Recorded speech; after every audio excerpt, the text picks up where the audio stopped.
Selamat datang di Story Line. Kita jumpa lagi dalam kisah tikungan Kali Jambe yang menyeramkan. Tonton sampai habis dan temukan jawabannya. Jangan lupa like, komen, share, dan subscribe channel ini untuk kisah-kisah misteri dan horor yang lebih mencekam. Nyalakan lonceng notifikasi agar tidak ketinggalan.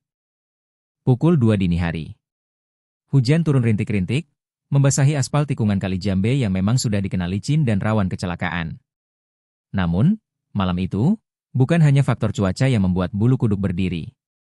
Sebuah truk kontainer berwarna biru tua melaju kencang, membelah kegelapan yang pekat. Sopirnya, Pak Rudi, seorang pria parubaya yang sudah makan asam garam di jalan, merasa ada yang tidak beres. AC truknya tiba-tiba mati, membuat hawa pengap dan dingin menyeruak. Radio yang tadinya memutar lagu dangdut kesukaannya, kini mendadak bergeser ke siaran statis yang membuat telinga pengang. Firasat buruk mulai merayap di benaknya, namun ia berusaha menepisnya, menganggapnya hanya kelelahan. Ia mempererat genggamannya pada setir, berusaha fokus pada tikungan tajam di depannya, berharap bisa segera melewati area Kali Jambe yang memang terkenal angker itu. Suasana sunyi di jalan tol, yang hanya sesekali dipecah oleh suara deru mesin truk, semakin memperkuat perasaan terisolasi dan rentan. Matanya terus awas mengamati setiap lekuk jalan, namun ada kegelisahan yang sulit ia definisikan, seolah ada sesuatu yang mengawasinya dari balik rimbunnya pepohonan di sisi jalan. Saat truk Pak Rudi memasuki puncak tikungan, tiba-tiba sebuah sosok hitam tinggi dan kurus muncul di tengah jalan, berdiri mematung tanpa bergerak. Sosok itu tampak seperti siluet kosong, tidak memiliki detail wajah atau pakaian yang jelas, namun auranya begitu dingin dan mengancam. Pak Rudi terkejut bukan main, ia membanting setir ke kanan dan menginjak rem sedalam mungkin. Truknya oleng tidak terkendali, rodanya berdecit keras di atas aspal yang basah. Ia berusaha keras menjaga keseimbangan, namun seolah ada kekuatan tak kasat mata yang menarik setirnya ke arah berlawongan. Dalam kepanikan yang luar biasa, ia mendengar suara jeritan melengking yang tidak manusiawi, bercampur dengan tawa cekikikan yang mengerikan, seolah suara itu berasal dari sosok hitam di depannya. Detik-detik berikutnya terasa seperti mimpi buruk yang nyata. Truknya menabrak pembatas jalan dengan keras, lalu terguling beberapa kali sebelum akhirnya berhenti di dasar jurang kecil di sisi jalan. Pak Rudi sempat melihat kilasan bayangan hitam itu menghilang secepat kilat sesaat sebelum benturan. Ia tidak tahu, kejadian ini hanyalah awal dari rentetan tragedi yang lebih besar. Tidak lama setelah kecelakaan truk Pak Rudi, sebuah mobil pribadi jenis SUV hitam yang melaju di belakangnya juga mengalami nasib serupa. Sopirnya, Bapak Roni, seorang pengusaha dari Jakarta, sedang dalam perjalanan bisnis. Ia melihat lampu hazard truk di depannya yang tiba-tiba oleng dan terguling ke jurang.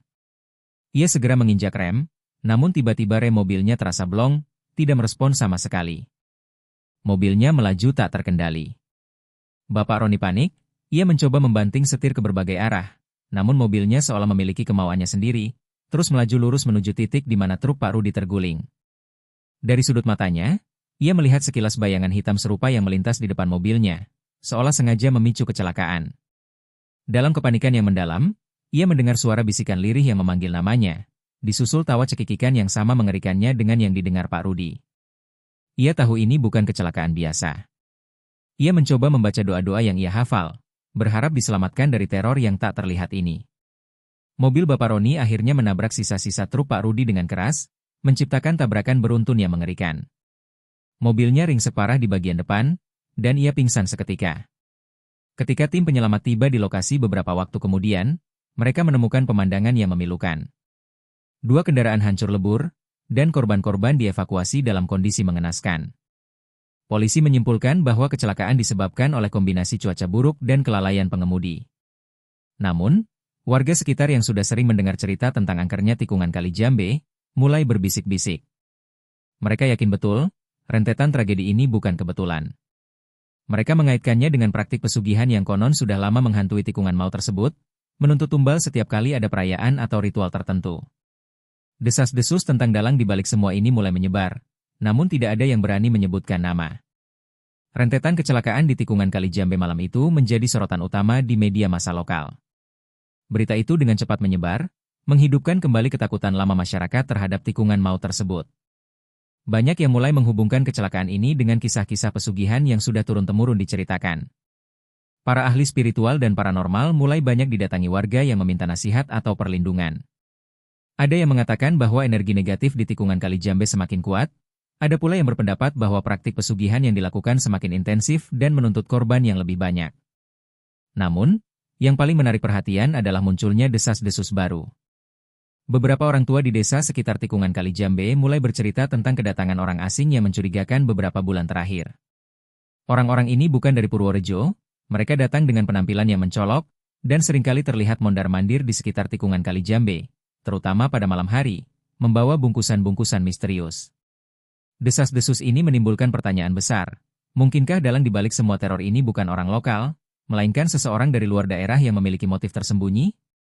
Pertanyaan ini menjadi bibit awal dari sebuah investigasi yang akan mengungkap kebenaran mengerikan yang selama ini tersembunyi.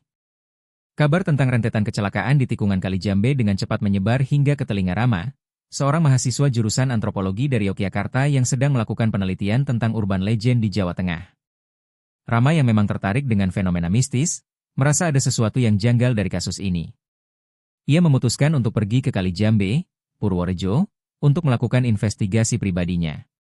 Setibanya di sana, Rama langsung menuju ke lokasi kejadian, namun tidak menemukan petunjuk apapun selain sisa-sisa pecahan kaca dan bau hangus yang samar. Ia mencoba bertanya kepada warga sekitar, namun sebagian besar dari mereka enggan berbicara. Wajah mereka menunjukkan ketakutan dan keengganan untuk membahasnya. Mereka hanya berbisik-bisik tentang kutukan dan tumbal tanpa memberikan detail lebih lanjut. Rama merasa ada dinding tak kasat mata yang menghalangi usahanya. Namun, Rama tidak menyerah. Ia terus mencari cara untuk mendapatkan informasi. Suatu sore, ia mampir ke sebuah warung kopi sederhana di pinggir jalan, tak jauh dari tikungan Kali Jambe. Warung itu milik seorang nenek tua bernama Mbah Darmi, yang dikenal ramah dan seringkali menjadi tempat singgah para sopir. Mbah Darmi, dengan kerutan di wajahnya yang menyimpan banyak kisah, menyambut Rama dengan senyum hangat. Rama mencoba memesan kopi, lalu perlahan ia mencoba memancing percakapan tentang tikungan Kali Jambe. Awalnya, Mbah Darmi hanya menjawab singkat. Namun setelah Rama menceritakan ketertarikannya pada sejarah lokal dan legenda-legenda, Mbah Darmi mulai membuka diri. Matanya menerawang jauh, seolah mengenang masa lalu yang kelam. Ia bercerita tentang keanehan-keanehan yang sudah terjadi puluhan tahun di tikungan itu, jauh sebelum jalan tol ada. Dulu, nak, tikungan itu sudah angker, bisik Mbah Darmi dengan suara serak, banyak kejadian aneh. Kendaraan tiba-tiba oleng tanpa sebab, atau ada penampakan sosok-sosok mengerikan. Tapi beberapa tahun terakhir, kok jadi makin parah, ya? Mbah Darmi menyeruput kopinya perlahan, sorot matanya tajam menatap ke arah tikungan yang terlihat samar di kejauhan. Rama mendengarkan dengan seksama, mencatat setiap detail yang diucapkan Mbah Darmi. Ia merasa ini adalah petunjuk penting. Mbah Darmi kemudian menceritakan tentang kedatangan orang-orang asing dari luar daerah yang seringkali terlihat mondar-mandir di sekitar tikungan, terutama pada malam Jumat Kliwon. Mereka datang dengan mobil mewah, berpakaian rapi, namun wajah mereka tampak dingin dan sorot mata mereka kosong. Mbah Darmi tidak tahu pasti apa yang mereka lakukan, namun ia seringkali mencium bau kemenyan yang kuat dan anyir darah setelah mereka pergi. Dulu tidak begini, nak, lanjut Mbah Darmi, kalau ada kejadian aneh, biasanya cuma penampakan biasa. Tapi sekarang, kecelakaan sampai memakan korban jiwa. Dan anehnya, hampir selalu yang jadi korban itu orang-orang yang bukan dari sini. Seperti ada yang sengaja mencari tumbal dari luar. Bisikan Mbah Darmi semakin pelan, seolah ia takut didengar oleh angin malam. Rama merasa jantungnya berdebar kencang. Informasi ini sangat relevan dengan desas-desus yang ia dengar di kota. Mbah Darmi kemudian menyebutkan sebuah nama, Ki Jagat. Ia mengatakan, Ki Jagat adalah seorang dukun sakti yang dulunya tinggal di hutan sekitar Kali Jambe, seringkali membantu orang-orang untuk pesugihan. Namun, ia sudah lama menghilang, dan Mbah Darmi menduga, mungkin ada kaitannya dengan orang-orang baru ini. Informasi dari Mbah Darmi adalah benang merah pertama yang Rama dapatkan, menghubungkan kecelakaan beruntun dengan praktik pesugihan dan dalam misterius dari luar daerah. Meskipun Mbah Darmi tidak memberikan detail lebih lanjut tentang Ki Jagat atau orang-orang asing tersebut, bisikannya sudah cukup menjadi petunjuk awal bagi Rama. Ia merasa semakin yakin bahwa ada praktik pesugihan yang terorganisir di balik rentetan tragedi di tikungan Kali Jambe, dan dalangnya adalah seseorang yang sangat kuat dan kejam. Rama berterima kasih kepada Mbah Darmi, ia tahu ini adalah langkah awal dari sebuah investigasi berbahaya. Ia memutuskan untuk mencari tahu lebih banyak tentang Ki Jagat dan orang-orang asing yang dicurigai itu. Malam itu, Rama tidak bisa tidur nyenyak.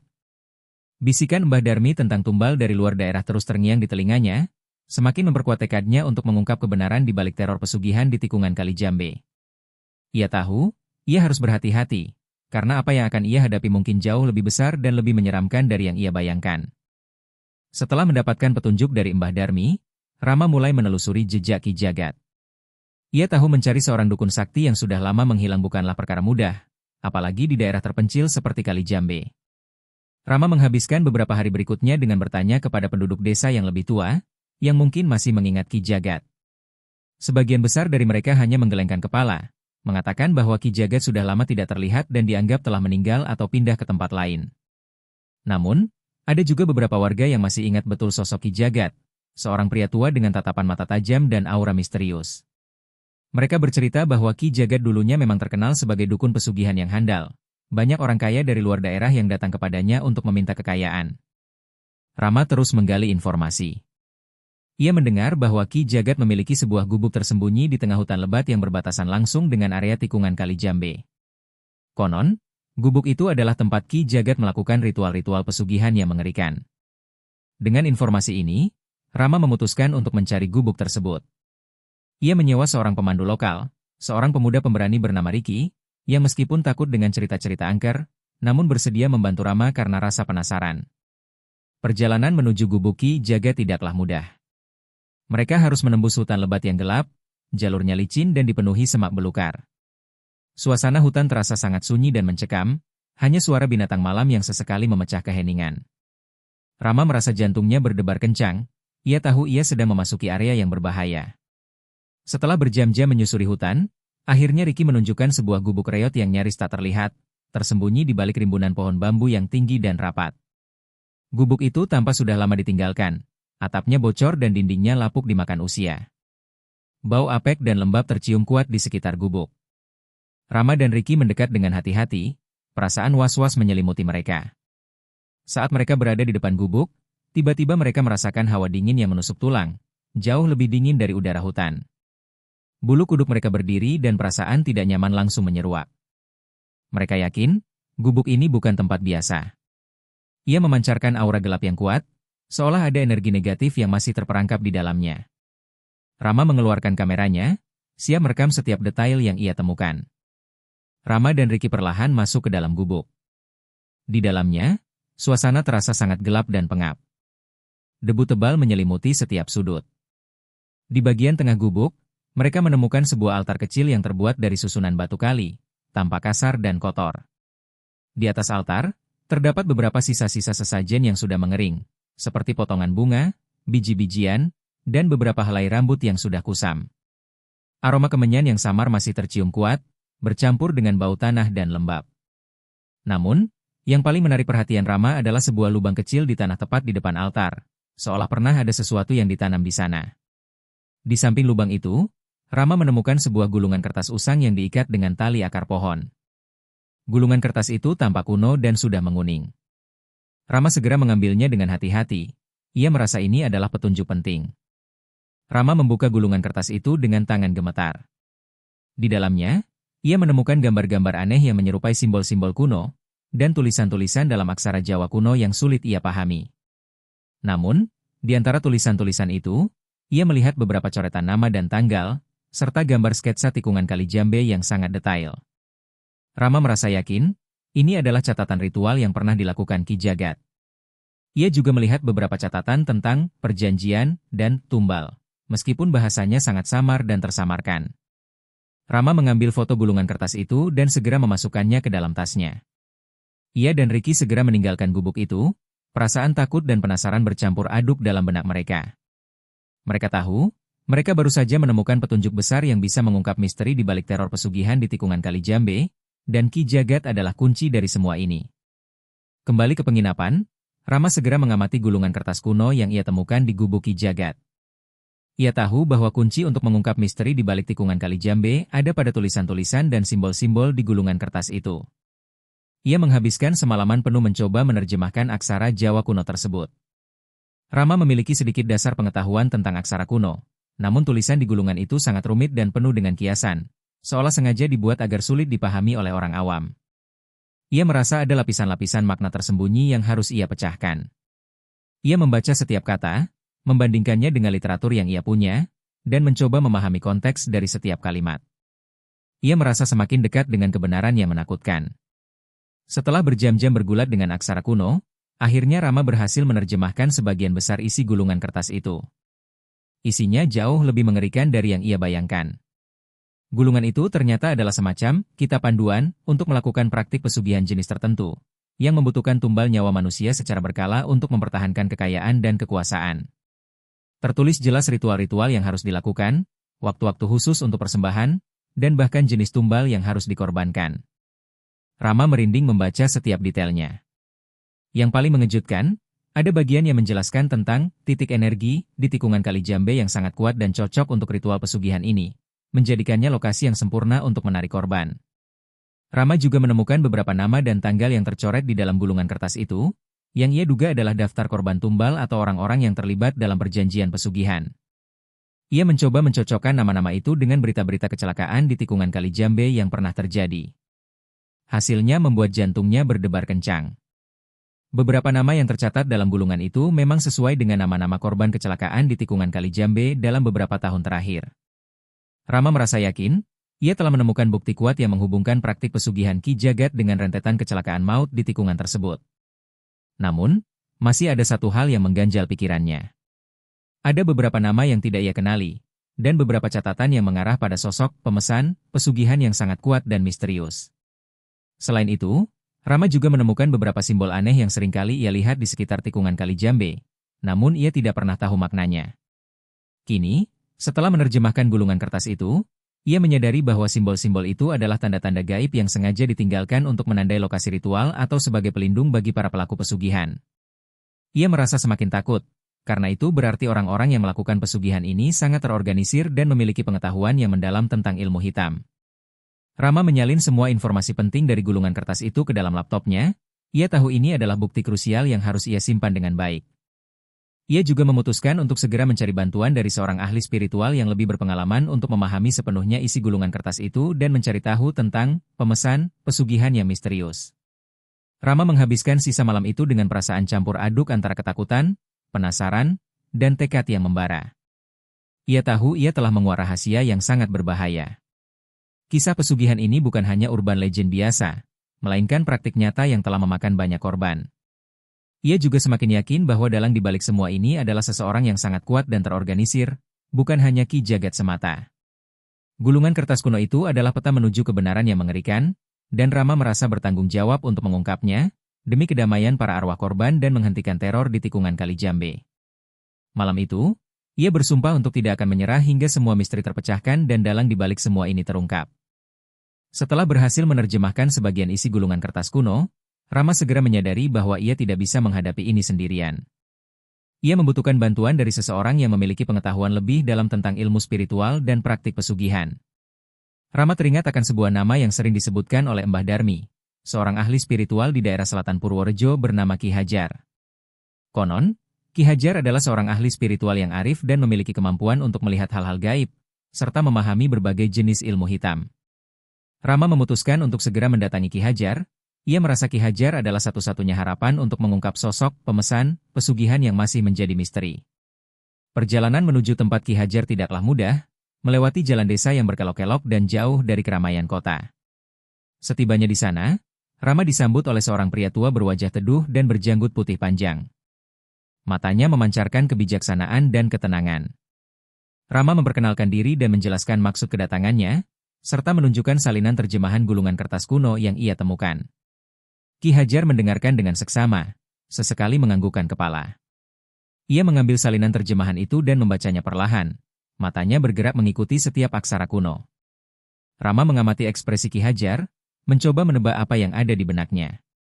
Setelah selesai membaca, Ki Hajar menarik napas panjang, seolah sedang memproses informasi yang sangat berat. "Apa yang kamu temukan ini sangat berbahaya, Nak," kata Ki Hajar dengan suara berat. Ini adalah praktik pesugihan tingkat tinggi yang disebut pesugihan darah merah. Ia membutuhkan tumbal nyawa manusia, terutama nyawa orang yang tidak bersalah, untuk bisa bertahan dan memberikan kekayaan yang berlimpah. Rama merinding mendengar penjelasan Ki Hajar. Ia kemudian bertanya tentang sosok pemesan yang masih misterius dalam catatan gulungan kertas itu. Ki Hajar memejamkan mata sejenak, seolah sedang berkonsentrasi. Ia kemudian membuka matanya dan menatap Rama dengan sorot yang dalam. Sosok pemesan ini, dia bukan orang Purworejo, Nak. Dia adalah seorang pengusaha besar dari luar kota, bahkan dari kota metropolitan yang jauh. Namanya disamarkan dalam catatan ini, tapi aku bisa merasakan energinya. Dia memiliki ambisi yang sangat besar dan tidak segan-segan mengorbankan apapun demi kekayaan. Ki Hajar melanjutkan penjelasannya. Ia mengatakan bahwa Ki Jagat hanyalah perantara, eksekutor dari ritual pesugihan tersebut. Dalang sebenarnya adalah pengusaha kaya raya itu, yang sengaja memilih tikungan Kali Jambe sebagai lokasi karena titik energi yang kuat dan posisinya yang strategis untuk mencari tumbal dari luar daerah. Orang ini sangat licik, jelas Ki Hajar, dia sengaja mencari tumbal dari luar Purworejo agar tidak ada jejak yang mengarah padanya. Dia menggunakan Ki Jagat untuk melakukan ritual, dan setiap kecelakaan yang terjadi di tikungan Kali Jambe adalah bagian dari perjanjian mereka. Rama merasa syok mendengar semua ini. Selama ini ia menduga dalangnya mungkin Ki Jagat, namun ternyata ada sosok yang lebih besar dan lebih kuat di balik semua ini. Ki Hajar kemudian memberikan beberapa petunjuk lagi tentang sosok pengusaha misterius tersebut. Ia mengatakan bahwa orang ini memiliki ciri-ciri fisik tertentu yang tersembunyi dalam simbol-simbol di gulungan kertas, serta kebiasaan dan ritual pribadi yang seringkali ia lakukan. Ki Hajar juga mengatakan bahwa pengusaha ini memiliki jimat penarik tumbal yang ia percayakan kepada Ki Jagat, dan jimat itulah yang menjadi inti kekuatan pesugihan mereka. Jimat itu harus dihancurkan, Nak, kata Ki Hajar, selama jimat itu ada, praktik pesugihan ini tidak akan pernah berakhir, dan tikungan Kali Jambe akan terus menuntut korban. Rama mengangguk mantap, ia tahu tugasnya semakin berat. Ia harus mencari tahu siapa pengusaha misterius itu dan bagaimana cara menghancurkan jimat penarik tumbal. Malam itu, Rama kembali ke penginapan dengan perasaan campur aduk antara ketakutan, tekad, dan perasaan bertanggung jawab yang lebih besar. Ia tahu, ia telah menemukan dalang sebenarnya di balik teror pesugihan di tikungan Kali Jambe, dan ia tidak akan berhenti sampai keadilan ditegakkan bagi para korban yang tak bersalah. Setelah mendapatkan informasi krusial dari Ki Hajar, Rama menyadari bahwa langkah selanjutnya adalah mencari dan menghancurkan jimat penarik tumbal yang dipercaya menjadi sumber kekuatan pesugihan di tikungan Kali Jambe. Rama kembali ke gubuk Ki Jagat di tengah hutan, berharap menemukan petunjuk lebih lanjut atau bahkan jimat itu sendiri. Kali ini, ia lebih berhati-hati. Ia memasuki gubuk yang kini terasa semakin angker, setiap sudutnya seolah memancarkan aura negatif yang kuat. Ia menyoroti setiap celah dan sudut dengan senternya, mencari sesuatu yang mungkin tersembunyi. Bau apek dan lembab masih tercium kuat, bercampur dengan aroma aneh yang sulit dijelaskan. Setelah beberapa waktu mencari, Rama menemukan sebuah kotak kayu tua yang tersembunyi di bawah altar batu. Kotak itu tampak usang dan berdebu, seolah sudah lama tidak tersentuh. Dengan tangan gemetar, Rama membuka kotak itu. Di dalamnya, ia menemukan beberapa benda aneh, rambut kering, potongan kuku, dan beberapa gigi yang sudah menguning. Namun, yang paling menarik perhatiannya adalah sebuah benda kecil terbungkus kain hitam kumal, diletakkan di bagian paling dasar kotak. Rama merasa yakin, inilah jimat penarik tumbal yang disebutkan Ki Hajar. Ia meraih bungkusan kain hitam itu. Seketika, ia merasakan hawa dingin yang menusuk tulangnya, dan bulu kuduknya berdiri. Benda di dalam bungkusan itu terasa memancarkan energi aneh yang sangat kuat, seolah berdenyut.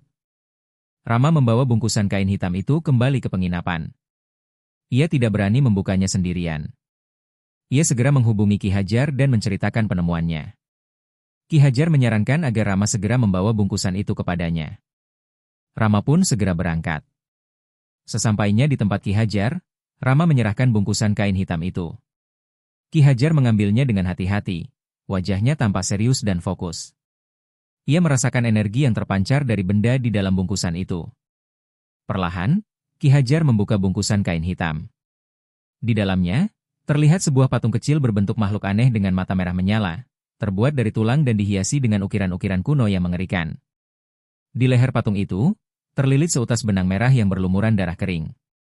Rama merinding melihatnya, ia bisa merasakan aura jahat yang kuat dari patung itu. Ini dia, jimat penarik tumbal, kata Ki Hajar dengan suara berat, patung ini dibuat dengan ritual khusus dan diisi dengan energi gelap. Benang merah ini adalah simbol ikatan darah dengan para tumbal. Selama patung ini ada, pesugihan itu akan terus berjalan. Ki Hajar kemudian menjelaskan bahwa untuk menghancurkan jimat ini, mereka harus melakukan ritual khusus di tempat di mana jimat itu paling kuat memancarkan energi, yaitu di titik tertinggi di tikungan Kali Jambe, tepat pada malam Jumat Kliwon. Ia juga menjelaskan bahwa proses penghancuran jimat ini tidak akan mudah, karena jimat ini memiliki penjaga gaib yang akan melindunginya dengan sekuat tenaga. Rama mengangguk, ia tahu ini adalah misi yang berbahaya, namun ia sudah bertekad. Rama dan Ki Hajar mulai mempersiapkan segala sesuatunya untuk ritual penghancuran jimat. Mereka mengumpulkan berbagai bahan-bahan ritual, mulai dari bunga-bunga tertentu, kemenyan, air suci, hingga ramuan-ramuan tradisional. Ki Hajar juga memberikan beberapa azimat perlindungan kepada Rama, mengingatkan untuk selalu berhati-hati. Rama merasa semakin tegang, namun juga penuh harap. Ia tahu, ini adalah kesempatan terakhir untuk mengakhiri teror pesugihan di tikungan Kali Jambe. Ia tidak sabar untuk menghadapi malam Jumat Kliwon, malam di mana semua akan ditentukan. Ia berdoa semoga mereka berhasil, demi kedamaian para arwah korban dan keselamatan masyarakat Purworejo. Malam Jumat Kliwon tiba. Langit di atas Kali Jambe tampak gelap gulita, tanpa bintang yang terlihat, seolah alam pun ikut merasakan ketegangan yang menyelimuti. Hawa dingin menusuk tulang, membawa serta aroma tanah basah dan sedikit bau anyir yang samar. Rama dan Ki Hajar, ditemani oleh Riki yang pemberani, kini berada di titik tertinggi tikungan Kali Jambe, lokasi yang dipilih Ki Hajar untuk ritual penghancuran jimat penarik tumbal. Mereka membawa serta jimat itu, terbungkus kain hitam, dan berbagai perlengkapan ritual yang sudah disiapkan. Lampu senter yang mereka bawa hanya mampu membelah sedikit kegelapan di sekitar mereka, menciptakan bayangan-bayangan panjang dan menakutkan dari pepohonan rindang.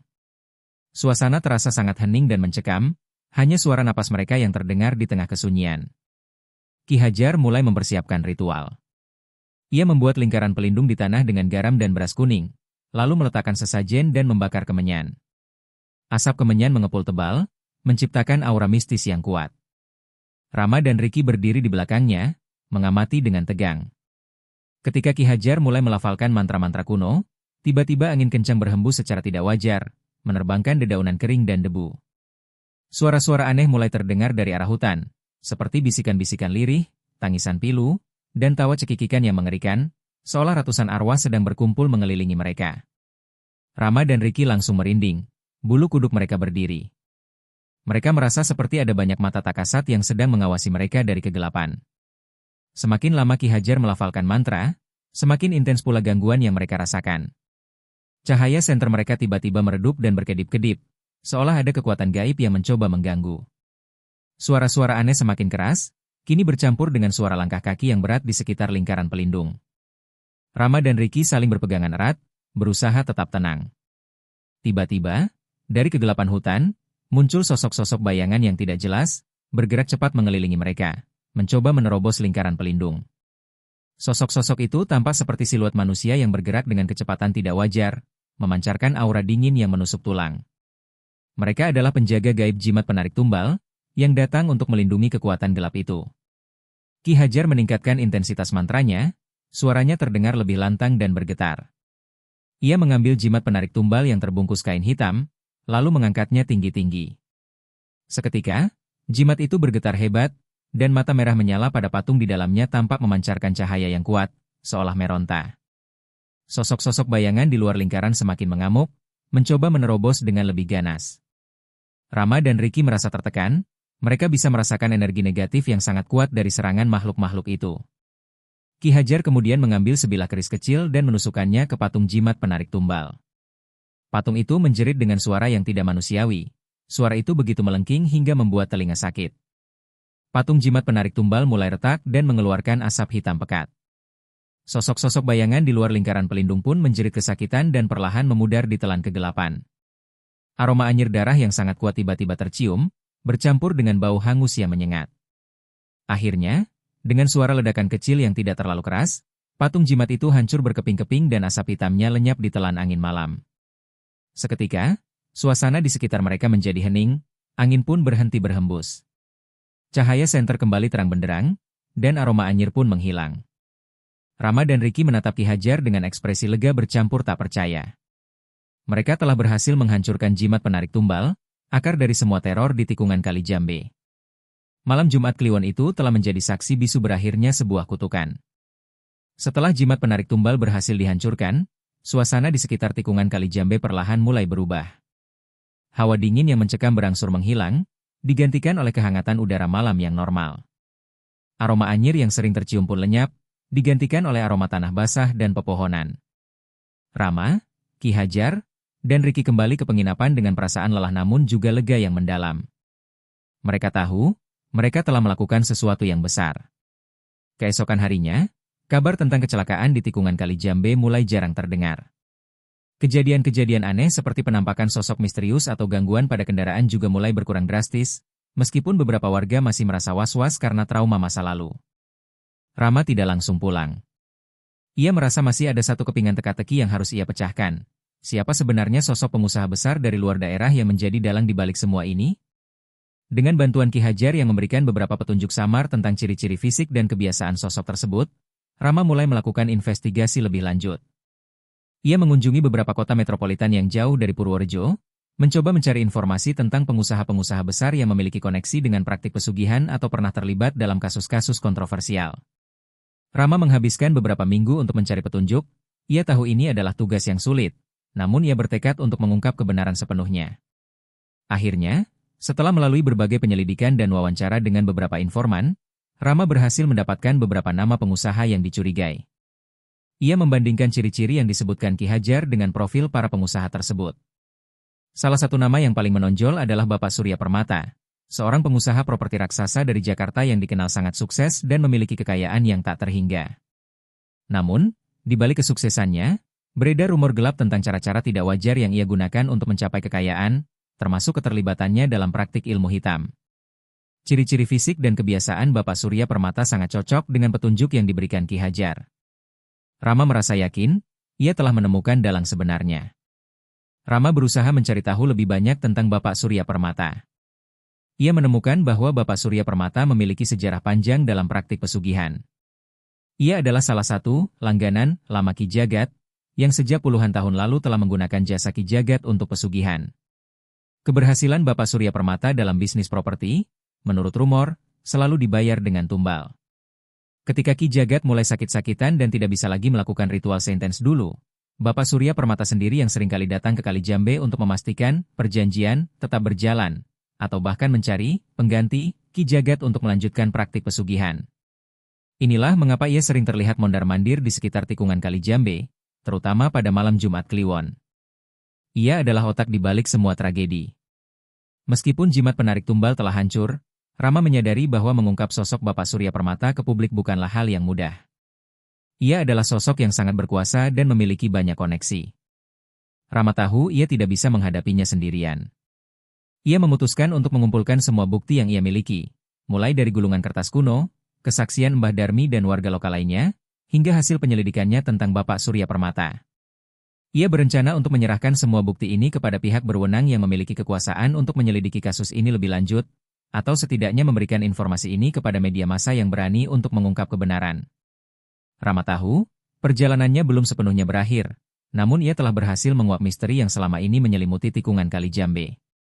Setelah mengumpulkan semua bukti yang diperlukan, Rama memutuskan untuk menemui seorang jurnalis investigasi senior yang memiliki reputasi baik dan berani dalam mengungkap kasus-kasus kontroversial.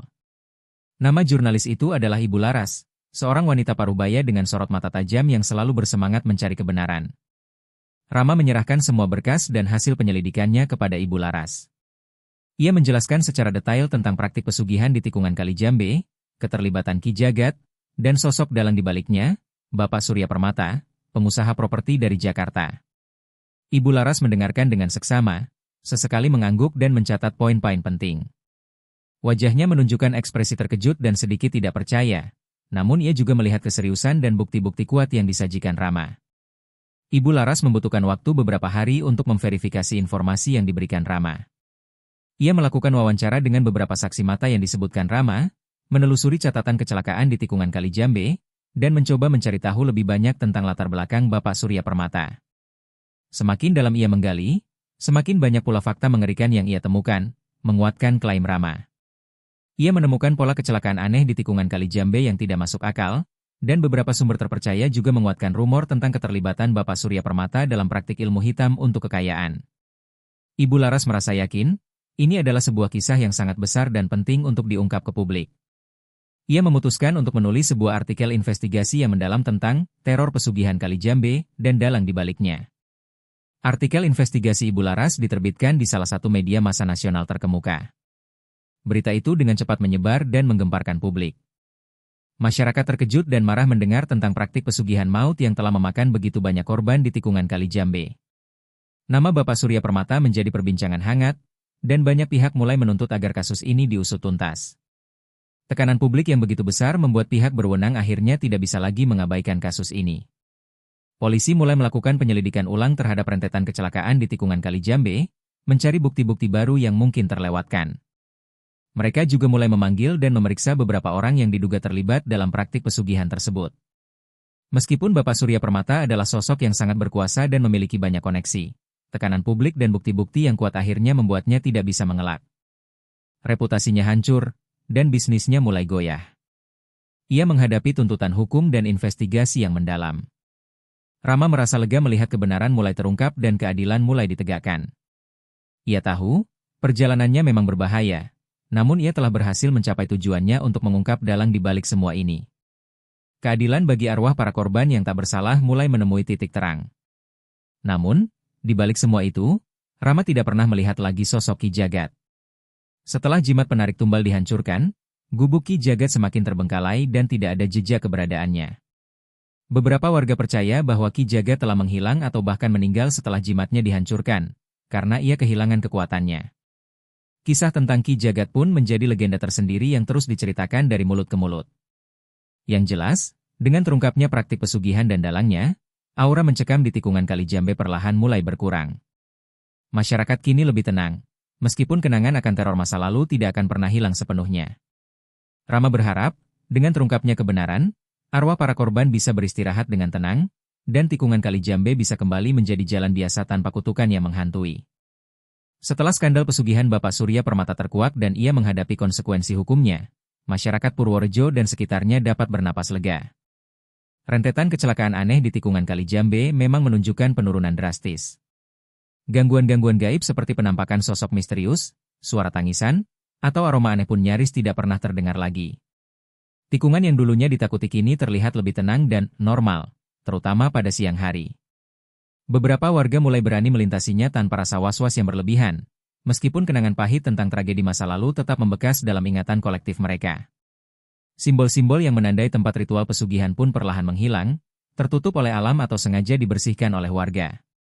Rama, setelah berhasil menyelesaikan misinya dan mengumpulkan semua bukti, memutuskan untuk kembali ke Yogyakarta untuk menyelesaikan studinya. Pengalaman di Kali Jambe telah mengubah pandangannya tentang dunia dan memberinya pelajaran berharga tentang kekuatan gaib serta sisi gelap manusia. Ia menjadi seorang antropolog yang tidak hanya berlandaskan teori, tetapi juga pengalaman langsung dengan fenomena supernatural. Kisah investigasinya di Kali Jambe menjadi tesis kelulusannya, yang menarik banyak perhatian dan memberinya reputasi sebagai peneliti yang berani dan mendalam. Ia sering diundang untuk berbicara di berbagai seminar dan forum tentang urban legend dan fenomena mistis di Indonesia, berbagi pengalamannya dan pelajaran yang ia dapatkan. Meskipun tikungan Kali Jambe kini tampak damai, ada beberapa hal yang tetap menjadi misteri tak terpecahkan. Keberadaan Ki Jagat, dukun yang menjadi perantara pesugihan, tidak pernah ditemukan. Ada yang percaya ia meninggal setelah jimatnya dihancurkan, ada pula yang mengatakan ia menghilang untuk bersembunyi. Mayat-mayat para korban yang disebut sebagai tumbal juga tidak pernah bisa berbicara atau memberikan kesaksian secara langsung. Mereka tetap menjadi arwah yang terikat pada kenangan pahit kecelakaan, meskipun kini mungkin sudah menemukan kedamaian. Rama meyakini, meskipun jimat telah hancur dan dalang telah terungkap, energi negatif yang begitu lama bersemayam di tempat itu tidak akan hilang sepenuhnya, hanya saja kekuatannya telah sangat berkurang. Mbah Darmi dan Ki Hajar, dua orang kunci yang membantu Rama dalam mengungkap misteri ini, tetap menjalani kehidupan mereka seperti biasa. Mbah Darmi terus berjualan kopi di warungnya, menjadi saksi bisu setiap perubahan yang terjadi di tikungan Kali Jambe. Ia selalu bercerita tentang keberanian Rama dan betapa pentingnya ia dalam mengakhiri teror itu. Sementara Ki Hajar, ia terus membantu orang-orang yang membutuhkan bimbingan spiritual. Namun ia selalu mengingatkan tentang bahaya keserakahan dan praktik ilmu hitam, menggunakan kasus Kali Jambe sebagai contoh nyata. Mereka berdua adalah penjaga kearifan lokal yang tidak pernah lelah mengingatkan masyarakat akan bahaya yang mungkin masih mengintai di balik kesuksesan yang tidak wajar. Pada akhirnya, Kisah, menguap praktik pesugihan Kali Jambe, dalang di balik kecelakaan beruntun, adalah sebuah pengingat abadi. Ia bukan hanya tentang kecelakaan beruntun yang mengerikan atau praktik pesugihan yang keji, tetapi juga tentang ambisi manusia yang tak terbatas, pengorbanan nyawa tak berdosa, dan perjuangan untuk mengungkap kebenaran. Tikungan Kali Jambe akan selalu menjadi sebuah monumen bisu bagi mereka yang menjadi korban, sebuah pelajaran tentang batasan moral dan spiritual. Meskipun kutukan itu dipercaya telah berakhir, namun ia juga bisa menjadi awal dari sebuah kesadaran baru tentang bahaya yang mungkin masih mengintai di balik keberhasilan yang instan. Dan bagi setiap orang yang melintasinya, tikungan Kali Jambe akan selalu menjadi pengingat akan misteri yang pernah terjadi, dan bahwa ada kekuatan lain yang bekerja di luar pemahaman manusia.